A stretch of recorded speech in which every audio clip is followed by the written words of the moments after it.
Hello friends, कलोपासकच्या या भागात मी अलका आपलं सगळ्यांचं स्वागत करते। या भागात आपण ही सुंदर इयरिंग्स कानातली बनवणार आहे। बघा, खूपच सुंदर अशी इयरिंग्स आहे आणि ज्याच्यासाठी आपल्याला अशा मेटलच्या रिंग्स घ्याव्या लागणार आहेत। मी दाखवणार आहे तुम्हाला कोणत्या त्या।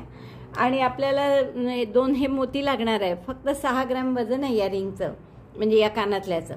तर इतकं सुंदर कानातलं करायला तुम्हाला खूप आवडेल नक्की। हे मोती नाही लावले तरी पण खूप सुंदर दिसतं, पण मी इथे जस्ट डेकोरेशनसाठी थोडेसे मोती लावलेत। तर खूप सुंदर असं हे कानातलं आपण अगदी पटकन बनवू शकता आणि आपल्या मैत्रिणींना वगैरे गिफ्ट देऊ शकता। मला वाटतं कोणालाही खूप आवडेल असंच कानातलं हे। त्यातल्या त्यात तुम्ही मॅचिंग कलर्स घेतले तुमच्या ड्रेसला तर अतिशय उत्तम असं दिसणार आहे। चला पटकन आपण बघू याची पॅटर्न आणि कसं करायचं ते बघू। आणि हे कानातलं करा आणि कोणाला तरी गिफ्ट देता येईल किंवा रुखवतात सुद्धा ठेवता येईल। या कानातल्यासाठी आपण हे 2 रंग घेतोय। दोरा आहे हा क्रोशेट थ्रेड म्हणून मिळते, कॉटन थ्रेड, आणि सुई घेतली आहे 1 mm ची। नंतर आपल्याला हे 2 रिंग लागणार आहे अशा। आता अशा रिंग मिळतात आपल्याला, ऑनलाईन सुद्धा मिळतात किंवा दुकानांमध्ये सुद्धा, जिथे सगळं क्राफ्टचं सामान मिळतं तिथे मिळतात। आता याची रुंदी साधारण अशी आहे की माझी 2 बोटं यात बरोबर जातात आहे, किंवा अंदाजे तुम्ही 1 इंच असेल याची रुंदी। आता आपण सुरुवात करूया हिरव्या रंगाने आणि मॅजिक लूपमध्ये 6 सिंगल क्रोशे करणार आहे। तर मॅजिक लूप करा बोटावर आणि त्यात 6 सिंगल क्रोशे करा।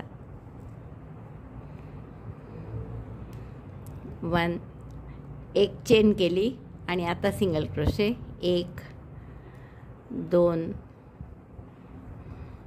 3 4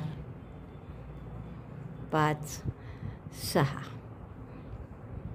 आता थोडं हे बदलेल तुमच्या रिंगच्या साईजनुसार, पण साधारण एवढी साईज घेतली तर बरोबर होईल या पद्धतीने केल्यावर। तर आपण यानंतर हे पहिल्या टाक्याशी स्लिप स्टिचनी जोडून घेतोय। पहिला राऊंड झाल्यावर 6 टाके आहेत आपले, पहा। आता दुसऱ्या राऊंडला आपण 1 चेन करा परत आणि प्रत्येक टाक्यात 2-2 सिंगल क्रोशे करा।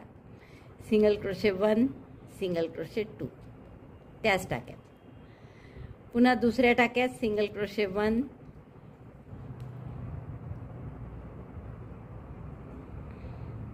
Single crochet 2 in the same stitch, त्याच टाक्यात दुसरा सिंगल क्रोशे।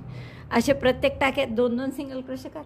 12 टाके झाले आहेत आपले आणि परत पहिल्या टाक्याशी स्लिप स्टिचनी जोडतोय। दुसरा राऊंड पूर्ण झाला। आता तिसऱ्या राऊंडला आपण काय करू, एक चेन करा। पहिल्या टाक्यात 1 सिंगल क्रोशे आणि दुसऱ्या टाक्यात 2, असं 6 वेळा करा। Single crochet 1 in 1 stitch, single crochet 2 in next. असे आपले 6 वेळा केलं की 18 टाके होतील। 3 राऊंड झाले आहेत, 18 टाके झाले आपले। परत पहिल्या टाक्याशी स्लिप स्टिचनी जोडून घेऊ।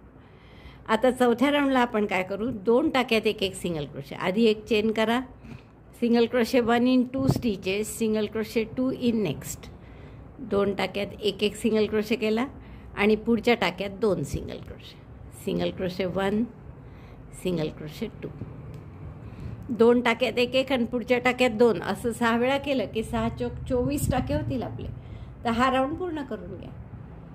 चौथा राऊंड पूर्ण झाला आहे माझा, 24 टाके झाले आहेत आणि पहिल्या टाक्याशी आपण स्लिप स्टिचनी जोडून हा राऊंड बंद करू। आता पुढच्या हवं तर तुम्ही मार्करसुद्धा लावू शकता बरं, म्हणजे मी लावलंच होतं ॲक्च्युअली। मार्कर लावायला म्हणजे मग असं टाके मोजायला सोपे जातात की आपले किती झाले आहेत करून। आता आपण एकदा हे रिंगवर ठेवून पाहायचं की एवढं पुरतं आहे का, नाही तर 1 राऊंड आणखीन करू। तर आपण जर ठेवून पाहिलं तर सध्या थोडं कमी आहे, कारण शेवटचा राऊंड आपल्याला नुसता सिंगल क्रोशेचा करायचा आहे। त्यामुळे 1 राऊंड आणखीन करू। कदाचित 1 राऊंड केल्यावर थोडं जास्त होईल, पण आता काही उपाय नाही त्याला। तर 1 राऊंड आणखीन म्हणजे 1 चेन करा परत,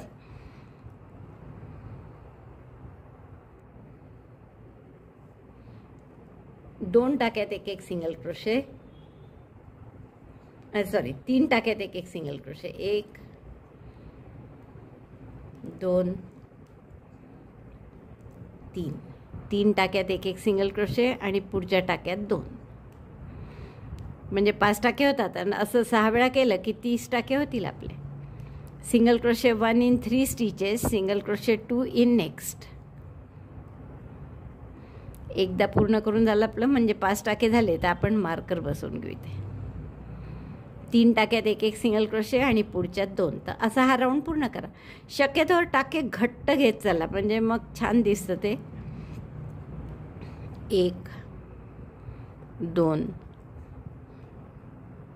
3 टाक्यात एक एक सिंगल क्रोशे आणि पुढच्या टाक्यात 2 3 आणि या टाक्यात 2 सिंगल क्रोशे. 6 वेळा करा. 3 टाक्यात एक एक सिंगल क्रोशे आणि पुढच्या 2 असा आपला 5वा राऊंड झाला. 6 वेळा केल्यामुळे 30 टाके झाले. परत पहिल्या टाक्याशी आपण स्लिप स्टिचने जोडून घेऊ. आता आपल्याला याला रिंगसोबत जोडायचं आहे. घट्ट करा जसं मी तुम्हाला सांगितलं आहे तसं. तर आता एक रिंग घ्या तुम्ही आणि साधं सिंगल क्रोशेने जोडायचं. सुई आत घाला रिंगच्या, दोऱ्याचा वेढा घेऊन बाहेर काढली. जसं आपण आकाश दिव्यात वगैरे खूप ठिकाणी जोडली आहे रिंग, आणि मग 2चा 1 केला.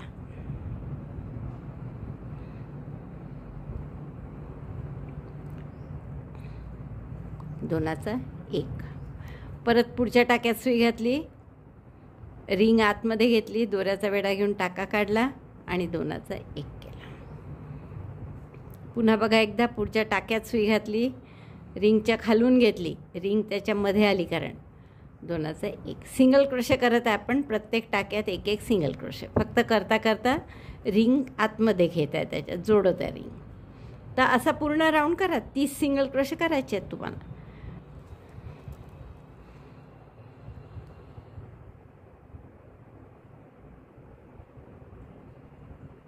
हे दोरे फक्त निघू नका देऊ, कारण अगदी नाजूक काम असतं कानातल्याचं. म्हणजे आपल्यालाच आवडत नाही घालायला. समजा तुम्हाला असे दोरे बिरे निघालेलं कानातलं असलं, तुम्ही नक्कीच घालणार नाही. त्यामुळे आपणही करताना असं खूप व्यवस्थित करायचं, कारण हे अंगावर घालण्याची गोष्ट आहे.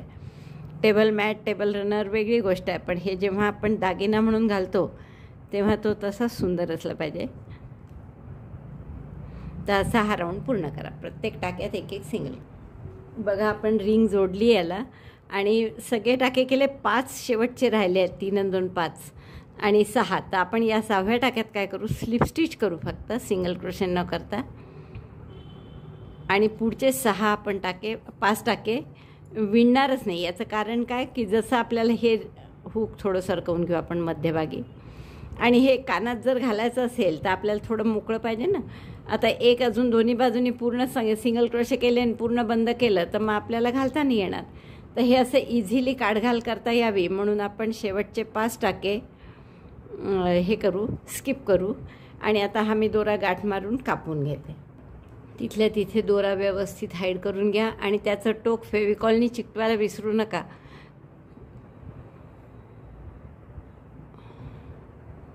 टॅपेस्ट्री निडलमध्ये ओवून आपण अशा पद्धतीने हे चांगलं हाईड करत आहे.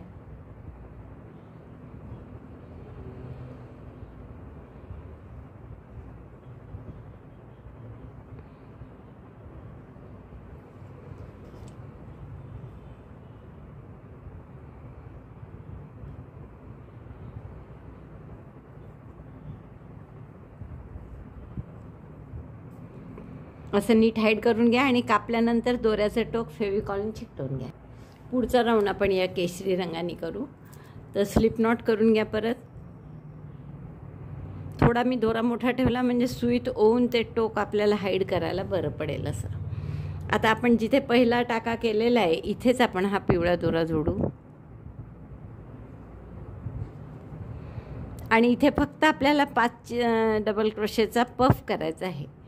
तर पहिले आपण 2 चेन करणार आणि 4 डबल क्रोशे.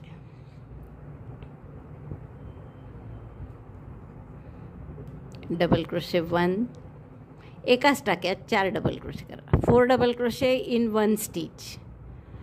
डबल क्रोशे 2,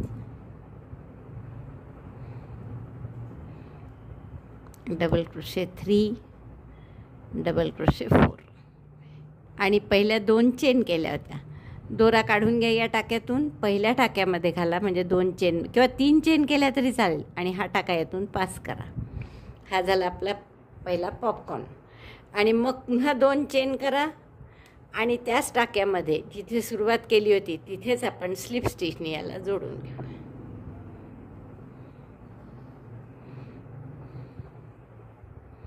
म्हणजे असा हा छान पॉपकॉर्नचा आकार तयार झाला.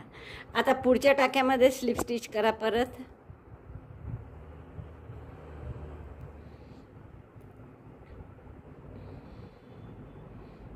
आणि त्याही टाक्यात परत 2 चेन करून एक पॉपकॉर्न करायचा.